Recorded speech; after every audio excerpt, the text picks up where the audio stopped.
There's an old saying that goes, I could listen to them read the phone book when talking about people with lovely voices, meaning whatever it was they did, you'd give it some attention. And for those of you that are under 30, a phone book is a bit like the contact details section of a website, except it's all printed on bits of dead tree. In terms of game development, Housemarque fit firmly into this category for me.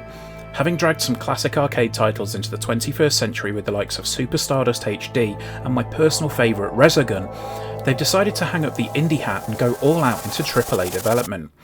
And they've done it by creating a big budget roguelike? It's a bold strategy, let's see if it pays off. Allow me to start with the obvious statement. Returnal is tough, as in really tough. As of the time of writing, I've yet to finish the game, as I imagine will be the case with quite a few reviewers, but this isn't without good reason. For the preview, I was only allowed to discuss my time in the first 2 of the game's 6 biomes. Thankfully, this wasn't a problem, as I genuinely couldn't progress past these areas due to repeated batterings at the hands of some of the Crimson Waste's flying tentacled beasts.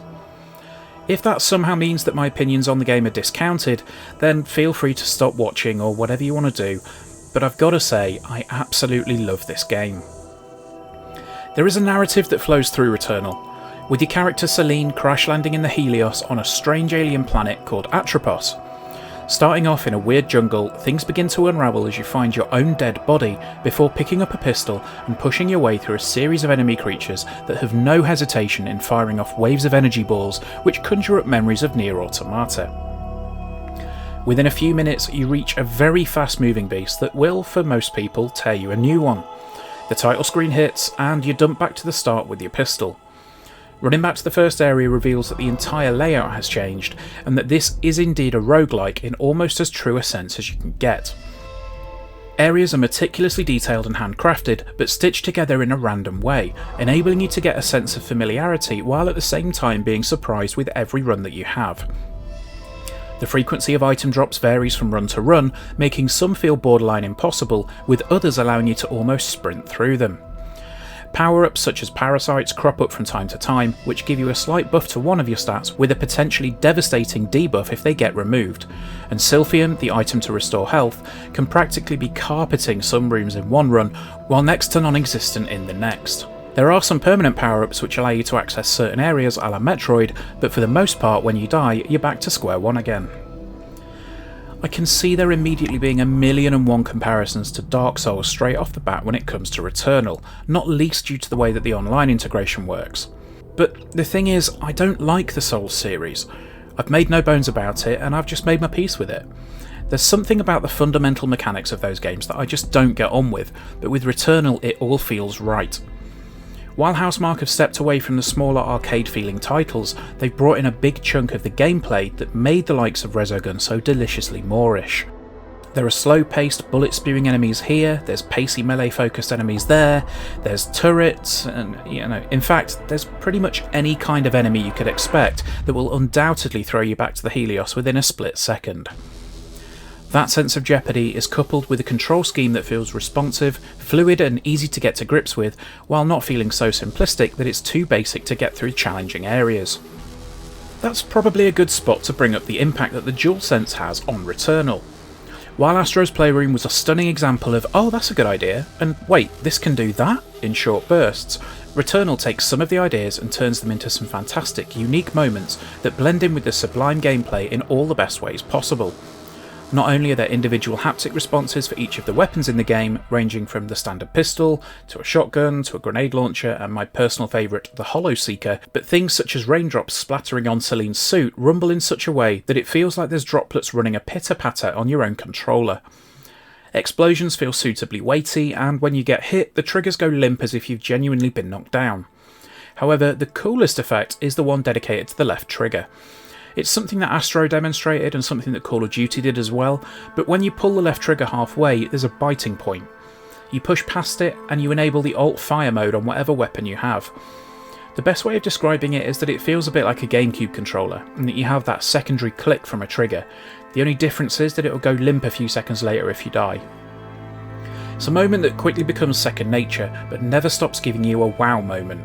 And it's another brilliant, incredibly satisfying demonstration of what the developers are going to do with the DualSense. Another thing that's being brought into the fore with this title is the spatial audio. While the PS5 doesn't yet support Dolby Atmos, if you plug a set of standard headphones into the DualSense, you get an incredibly wide and immersive soundscape, truly putting you in the world of Atropos. The audio feedback of an enemy appearing above you complements the visuals in a genuinely impressive way, especially if they're behind you. Hearing the projectiles whizzing just above your head is exhilarating and at times utterly terrifying.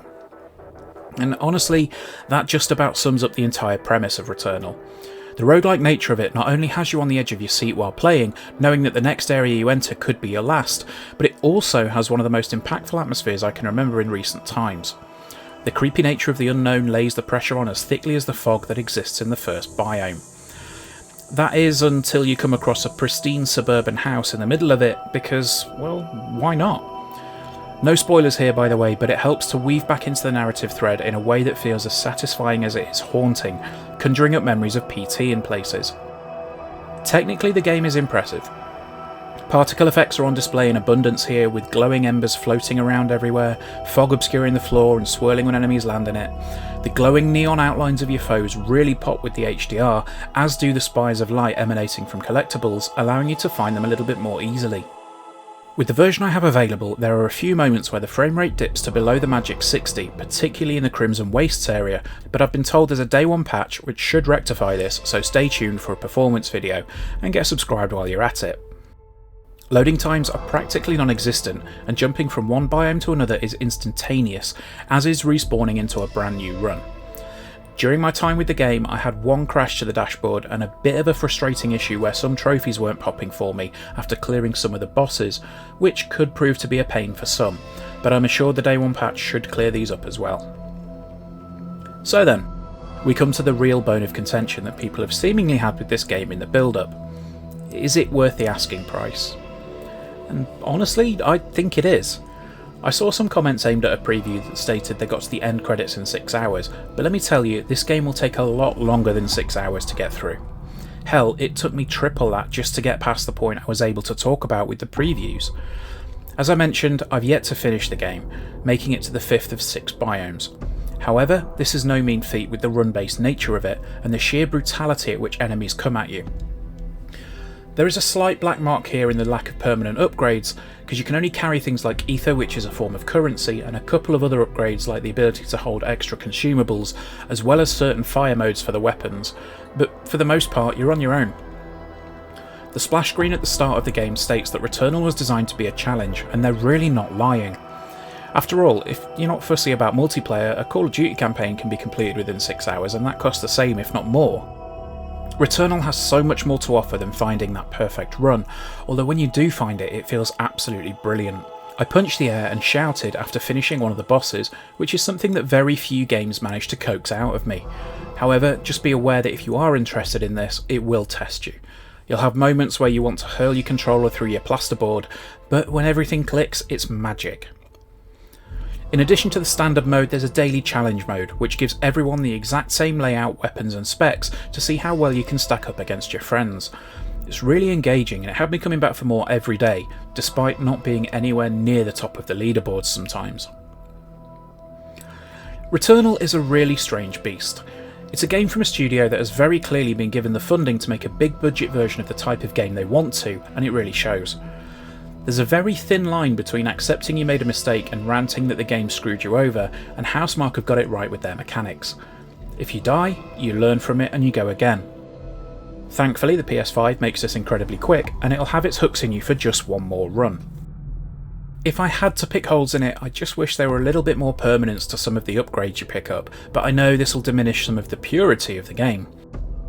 And while I know that some of this will be met with derision at openly admitting to not quite finishing it, I can only hope that the impressions I've had of Returnal give you an idea of what to expect if you pick up this absolute gem of a title. Now, Housemarque, here's the yellow pages. Make a game based on that. Thank you for joining us, guys. If you have enjoyed this video, please do drop us a like, leave us a comment and subscribe to the channel. It helps us out no end. And yeah, we'll see you next time for some more content. Take care. Bye bye.